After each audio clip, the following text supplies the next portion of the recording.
Merry Christmas everyone. और आज की सुबह बहुत बहुत बहुत ज़्यादा ठंडी है। मेरे छोटे भाई ने प्लान किया है कि आज हम जा रहे हैं विश्वनाथ मंदिर दर्शन करने। मुझे नहीं लगता कि मैं फ़ोन लेके जा पाऊँगी वहाँ पर, बट देखते हैं क्या कर सकते हैं इसके आगे। अब हम क्रॉस कर रहे हैं बनारस लोकोमोटिव वर्क्स यानी BLW के one of the sports ground को, और यहाँ पर सुबह और शाम में लोग आपको एक्सरसाइज करते हुए और कॉम्पिटिटिव स्पोर्ट्स के लिए प्रिपरेशन करते हुए दिख जाते हैं। अब हम क्रॉस कर रहे हैं बनारस की फेमस सुंदरपुर सब्जी मंडी को, जहाँ पर कम दाम में आपको बहुत ही अच्छी और ताज़ी सब्जियाँ मिल जाती हैं। सुंदरपुर सब्जी मार्केट से आगे बढ़ते ही आपको BHU यानी बनारस हिंदू यूनिवर्सिटी के अलग अलग कैंपसेस दिखने लगते हैं, including cancer research faculty. BHU university को फाउंड किया गया था 1916 में, और यहाँ पर 140 डिपार्टमेंट्स हैं। BHU यूनिवर्सिटी एशिया की लार्जेस्ट रेजिडेंशियल यूनिवर्सिटी है, जहाँ पर 30,000 से ज़्यादा नेशनल और इंटरनेशनल स्टूडेंट्स पढ़ाई करते हैं और 18,000 से ज़्यादा स्टूडेंट्स यहाँ पर रहते हैं।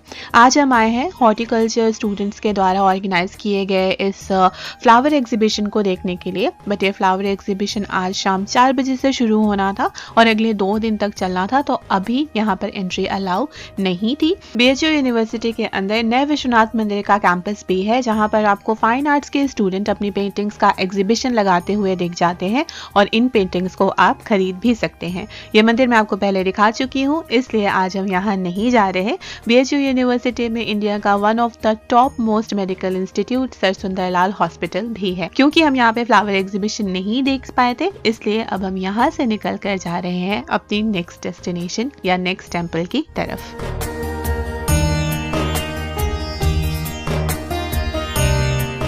यूनिवर्सिटी से करीब 10 मिनट की ड्राइव कंप्लीट करके हम पहुंच चुके हैं संकट मोचन मंदिर। ये 16th सेंचुरी में बना हुआ हनुमान जी का मंदिर है। यहाँ पर बंदरों की तादाद बहुत ज़्यादा है, इसीलिए मंदिर के एंट्रेंस पर ही आपकी फ़ोन और शूज़ को कलेक्ट कर लिया जाता है। मंदिर में सैटरडे और ट्यूसडे को बहुत भीड़ होती है और मंदिर के अंदर लड्डू और पेड़े का जो प्रसाद मिलता है वो बहुत यम्मी मिलता है, तो आपको बाहर से प्रसाद खरीदने की ज़रूरत नहीं है। अब हम यहाँ से निकल रहे हैं और पहुँचते हैं अपने नेक्स्ट डेस्टिनेशन की तरफ।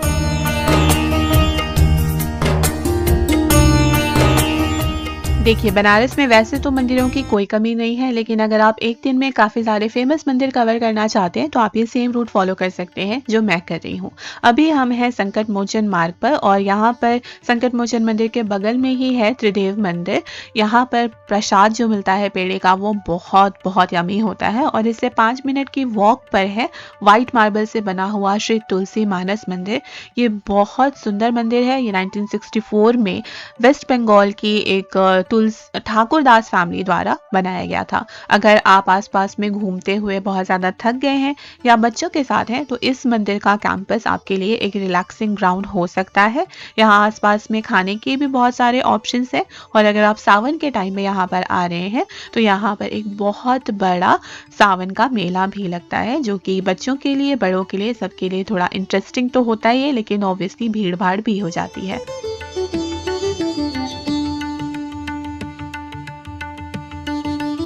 तुलसी मानस मंदिर से 2 मिनट की ड्राइव कवर करके हम पहुंच चुके हैं दुर्गा मंदिर के कैंपस पे। दुर्गा मंदिर के पीछे वाले दरवाजे से जा रहे हैं हम, और यहाँ पे सबसे पहले आपको मिलता है दुर्ग विनायक जी का गणेश मंदिर। सेम कैंपस ही है। दुर्गा मंदिर का सिग्निफिकेंस ये है कि यहाँ की जो मूर्ति है वो मैन मेड नहीं है। ऐसा कहा जाता है कि वो अवतरित हुई थी, और इस मंदिर के कैंपस को बनाया गया था 18th सेंचुरी में बाय बंगाल की महारानी भवानी, जिन्हें नाटौर की महारानी भी कहा जाता है। इस मंदिर के कैंपस में बहुत शांत माहौल रहता है, अनलेस कि आप नवरात्रि के टाइम में आ रहे हैं, और यहाँ पे हमेशा आपको डॉग्स आसपास में मिलेंगे मंदिर के कैंपस के अंदर ही, जो किसी को परेशान नहीं करते, और आप भी यहाँ पे डॉग्स को परेशान नहीं कर सकते, अदरवाइज आपको डांट पड़ जाएगी।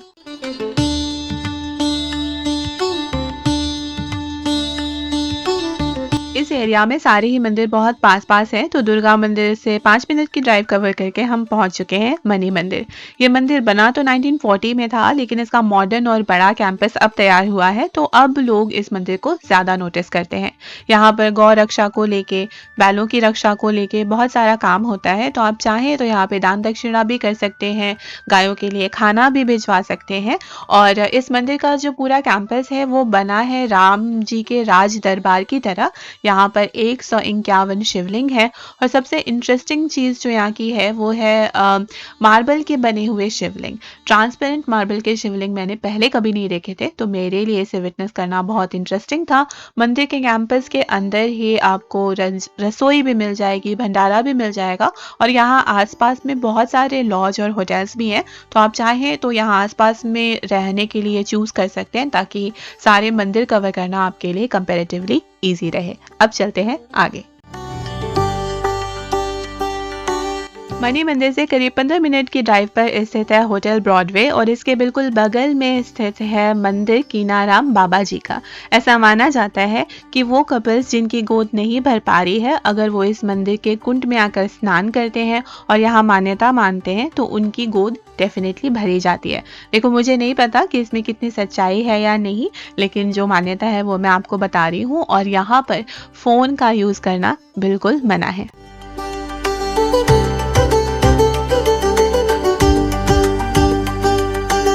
तो अब हम बढ़ रहे हैं बनारस शहर के सबसे बिजी एरिया की तरफ, जिसका नाम है गोदौलिया। ये होलसेल मार्केट एरिया तो है ही, यहाँ पर पुराने काशी विश्वनाथ मंदिर का कैंपस भी है और यहाँ पर ही है दशाश्वमेध घाट। तो ये एरिया बहुत ज़्यादा बिजी रहता है। और ये सामने जो आप पिंक कलर की बिल्डिंग देख रहे हैं, इसका नाम है मारवाड़ी हिंदू हॉस्पिटल, जो कि बहुत पुराना हॉस्पिटल है।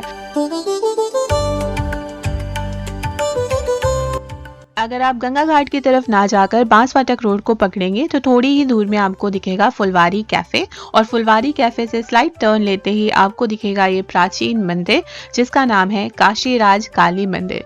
ये एक कमर्शियल मंदिर नहीं है, प्राइवेट मंदिर है और इसे डॉक्टर महाराजा अनंत नारायण जी के परिवार वाले संभालते हैं। इसके आसपास के जो बिल्डिंग्स हैं उनका रिनोवेशन भी इसी फैमिली के अंडर है। इस मंदिर में आप पूजा पाठ नहीं करा सकते, लेकिन दर्शन करने के लिए आ सकते हैं, टाइम बिता सकते हैं और फोटोग्राफ्स वगैरह भी ले सकते हैं। ये मंदिर इतना सुंदर है कि आई थिंक ये आज के दिन का मेरा हाईलाइट था।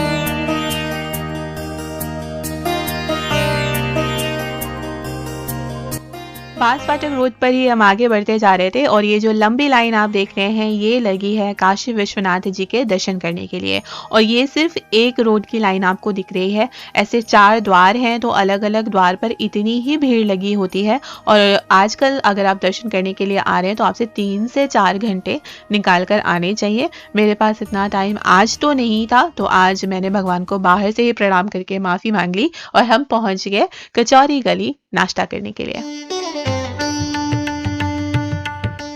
कचौरी गली में हम पहुंचे हैं नीलू कचौरी भंडार पे। भीड़ देखकर आप बता सकते हैं कि ये काफ़ी फेमस दुकान है।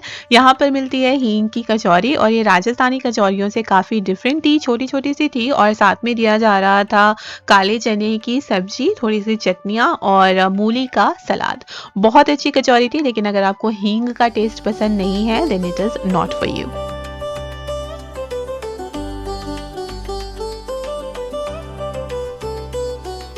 अब यहाँ से आगे के मंदिरों की तरफ हम जा रहे हैं गलियों से होते हुए, लेकिन अगर आप चाहें तो मेन रोड से या फिर गंगा घाट की तरफ से भी जा सकते हैं। अगर आप बनारस की गलियों में पहली बार ड्राइव कर रहे हैं then be very very patient, हर तरीके के ऑब्स्टिकल के लिए तैयार रहिए और आपके हॉर्न मारने से कोई फ़ायदा नहीं होगा। यहाँ पे ज़िंदगी, काम और लोग सब अपने ही रफ्तार से चलते हैं। अब हम जा रहे हैं संकटा देवी मंदिर की तरफ।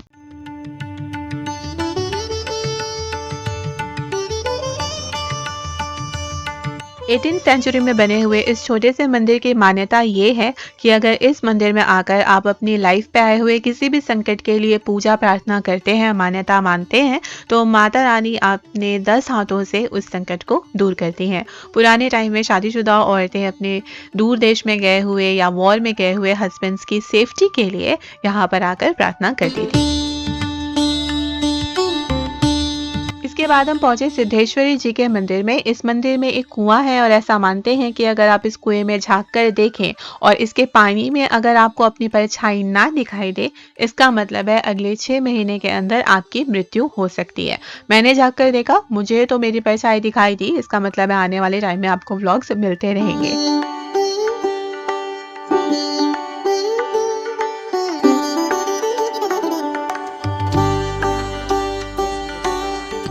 अब करीब बज रहे हैं 12 और अब हम काफ़ी थक चुके हैं, तो आज के आखिरी मंदिर की तरफ बढ़ रहे हैं हम, जिसका नाम है मंगला गौरी जी का मंदिर। आप चाहें तो इस मंदिर में राजा घाट की तरफ से भी आ सकते हैं। इस मंदिर की मान्यता ये है कि वो लड़कियां जिनकी कुंडली में मांगलिक दोष होता है, वो अगर यहाँ पर आकर पूजा करती हैं तो उनकी कुंडली का मांगलिक दोष कम होता है।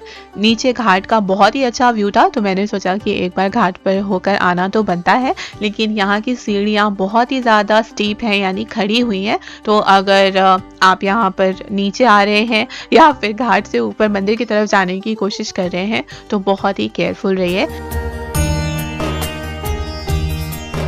रास्ते में एक काल भैरव जी का मंदिर था, तो मैंने सोचा तो था कि दर्शन कर लूं, लेकिन इतनी भीड़ थी कि हम वहां से वापस आ गए और घर पर आकर फिर हमने बच्चों के साथ अच्छा सा टाइम सेलिब्रेट किया, फैमिली के साथ मिलकर क्रिसमस एंजॉय किया। आई होप कि आज का जो व्लॉग है वो आपको पसंद आया है। अगर आया है तो प्लीज़ इस वीडियो को लाइक, शेयर और सब्सक्राइब कीजिए, and I will see you next time in next video. Thank you for watching. Bye bye.